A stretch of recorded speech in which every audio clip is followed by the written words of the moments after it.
Cette vidéo est pour toutes les personnes qui sont insatisfaites de leur situation actuelle dans leur vie et qui veulent prendre les choses en main pour retrouver la voie du succès. On va découvrir ensemble la Bible du développement personnel, vendue à plus de 25 millions d'exemplaires à travers le monde, les 7 habitudes de ceux qui réalisent tout ce qu'ils entreprennent de Stephen Covey. Ce livre devrait littéralement être une lecture obligatoire dans nos écoles, parce qu'il nous apprend pas à pas à devenir la meilleure version de soi-même, en développant un caractère et des valeurs qui nous permettent d'atteindre le succès à la fois intérieur, mais aussi extérieur. On va donc décrypter ensemble une à une ces 7 habitudes. L'habitude numéro 7 est ma préférée. Dites-moi dans les commentaires à la fin de la vidéo laquelle vous a le plus marqué personnellement, ou laquelle vous devriez mettre en application plus souvent pour atteindre vous-même le succès dans votre vie. La victoire privée précède la victoire publique. On doit d'abord commencer par devenir maître de soi-même, et ensuite seulement on pourra réussir en société. Les 3 premières habitudes concernent cette victoire privée. La première habitude, c'est la proactivité. Une théorie populaire défend l'idée selon laquelle les circonstances déterminent qui nous sommes. C'est-à-dire par exemple qu'une personne sera caractérielle parce que ses parents l'étaient et qu'elle est nulle en maths parce qu'elle est née comme ça. Que donc, d'une manière générale, les événements qui sont hors de notre contrôle déterminent notre situation. Covey nous dit non, ça a certainement une influence sur vous, mais vous pouvez choisir votre réalité. Vous pouvez choisir de ne pas être une victime impuissante de vos circonstances.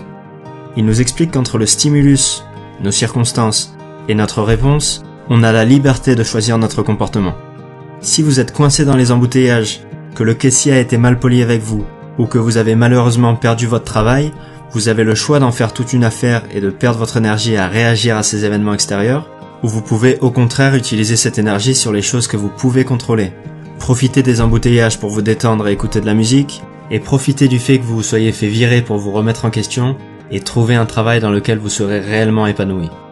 Il est fondamental de prendre la responsabilité de tout ce qui nous arrive dans notre vie. Notre situation et notre vie en général découlent de chacune de nos décisions et pas de nos circonstances extérieures. La deuxième habitude consiste à savoir dès le départ où vous voulez aller. On va faire un exercice ensemble qui peut paraître un peu glauque, mais qui est extrêmement puissant. Ça s'appelle l'exercice de l'enterrement. Imaginez-vous allongé dans un cercueil, c'est le jour de votre enterrement. Tous vos proches, votre famille, vos amis et tous les gens sur qui vous avez eu un impact sont là. Maintenant, réfléchissez bien. Que voudriez-vous que chacune de ces personnes dise de vous ? Prenez quelques secondes pour y réfléchir.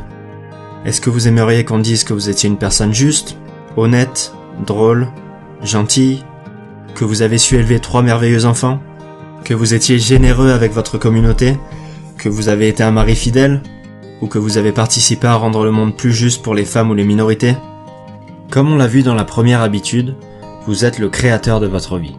Vous êtes peut-être en train de réaliser que jusqu'à aujourd'hui, vous avez vécu un scénario dont vous avez relégué la responsabilité aux circonstances et à votre entourage.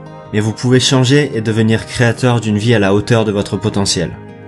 Covey nous propose d'écrire notre énoncé de mission personnelle pour nous guider dans notre vie. Une sorte de philosophie personnelle qui résume ce que vous voulez être, votre caractère, un mari aimant par exemple, ou une personne juste en toutes circonstances, ce que vous voulez faire, par exemple rendre accessible une alimentation saine à tous, ce qui fait partie de ma mission personnelle, et les valeurs et principes sur lesquels vous basez ces actions, l'intégrité et la gentillesse par exemple. Avoir un énoncé de mission personnelle, c'est extrêmement puissant, parce qu'en toutes circonstances, vous ne basez pas vos actions et vos décisions sur ce que va penser un tel ou pour impressionner un autre. Vous faites ça parce que c'est en accord avec vos convictions les plus profondes. Ça vous donne une confiance en vous incroyable. Maintenant que vous êtes proactif et que vous savez où vous voulez aller, vous connaissez vos priorités. La troisième habitude consiste à donner la priorité aux priorités. Il existe 4 sortes de priorités. Les activités importantes et urgentes, les crises et les problèmes pressants. Le deuxième type sont les activités importantes non urgentes, la prévention, la planification, l'approfondissement des relations sociales ou des connaissances. Ensuite, on a les activités non importantes mais urgentes, un téléphone qui sonne par exemple. Et enfin, les activités non importantes et non urgentes, comme ouvrir le courrier ou scroller sur le fil d'actu Facebook par exemple. Les personnes efficaces concentrent leur énergie sur ce genre d'activités, les activités importantes mais non urgentes. Ils font du sport, mangent sain, passent du temps avec leurs proches, travaillent sur leur vision et travaillent à l'avance sur leurs dossiers importants au travail. Cela leur permet de limiter les situations de crise comme les divorces, les problèmes de santé ou simplement les deadlines au bureau. Ils sont focalisés sur leur vision et se laissent très peu distraire par les activités peu importantes qu'ils apprennent à éviter ou à déléguer. Les choses qui importent le plus ne doivent jamais être à la merci de celles qui importent le moins. Maintenant que ces 3 habitudes vous ont forgé un caractère et une éthique irréprochables, vous avez obtenu votre victoire privée. Vous allez pouvoir vous mettre en quête de votre victoire publique grâce aux 3 habitudes qui suivent. La 4e habitude, c'est penser gagnant-gagnant. Ceux qui réussissent ont compris que les meilleurs deals dans le business et dans la vie en général sont ceux qui bénéficient à tous les partis, pas seulement à eux-mêmes. Il s'agit pas d'être gentil, et c'est pas non plus une astuce de court terme. C'est un code de conduite à intégrer dans notre caractère. Beaucoup apprennent à baser leur estime personnelle sur la comparaison et la compétition avec les autres. On pense que pour gagner, il faut que quelqu'un d'autre perde. Mais les personnes qui réussissent savent que pour aller loin, il faut que les gens qui ont eu affaire avec nous aient également eu le sentiment d'avoir profité de cette interaction. La 5e habitude à prendre, c'est de chercher d'abord à comprendre, puis à être compris. La communication est fondamentale dans notre société.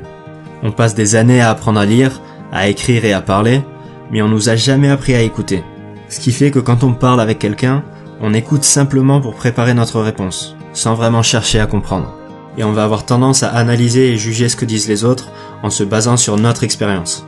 Les personnes qui réussissent ont appris à comprendre le point de vue de leur interlocuteur, ce qui leur permet de communiquer plus efficacement. La 6e habitude, qui va vous permettre d'atteindre enfin votre victoire publique, c'est de profiter de la synergie.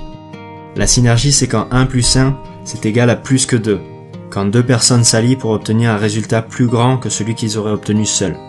L'un des meilleurs exemples de synergie que vous connaissez tous, c'est la Coupe du Monde 98. Imaginez 11 Barthez sur le terrain, ou 11 Zidane. Même si ça fait un peu rêver, on serait pas allé bien loin. Grâce au leadership d'un Deschamps, à la technique d'un Zidane et à la détermination d'un Thuram, et la synergie de toute l'équipe, ils ont écrit une page indélébile de l'histoire du sport. La synergie, c'est différentes personnes qui apportent des qualités et des expériences différentes, qui mises en commun vont permettre de trouver des solutions qui n'auraient pas pu être trouvées seules.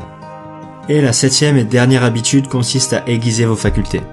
Stephen Covey raconte l'histoire d'une personne qui marche dans la forêt et qui voit quelqu'un qui est en train de scier un arbre.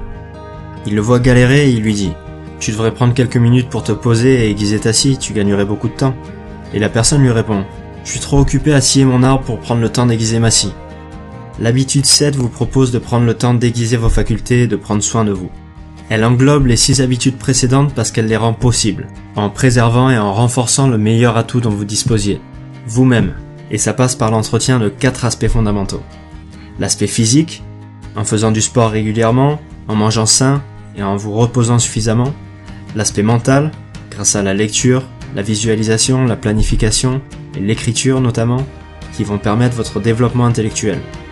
L'aspect socio-émotionnel, grâce aux relations que vous avez avec votre entourage et à votre sécurité interne. Et pour finir, le 4e, c'est l'aspect spirituel, grâce à votre système de valeurs et à des pratiques comme la méditation ou la prière pour les croyants, qui vont permettre de vous connecter à votre éthique et à vos croyances les plus profondes.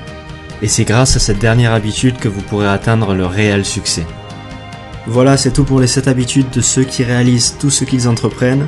Je vous promets que derrière ce titre un peu tiré par les cheveux se cache probablement le meilleur livre de développement personnel. Et on a seulement gratté la surface dans cette vidéo, donc assurez-vous d'en acheter une copie. Et j'aimerais avoir votre retour sur cette vidéo. Dites-moi quel est l'élément qui vous a le plus marqué ou l'habitude que vous devriez utiliser plus souvent dans votre vie pour réaliser tout votre potentiel. Écrivez-moi ça dans les commentaires sous la vidéo, et comme d'habitude, pensez à vous abonner et à liker cette vidéo si ça vous a plu. À bientôt.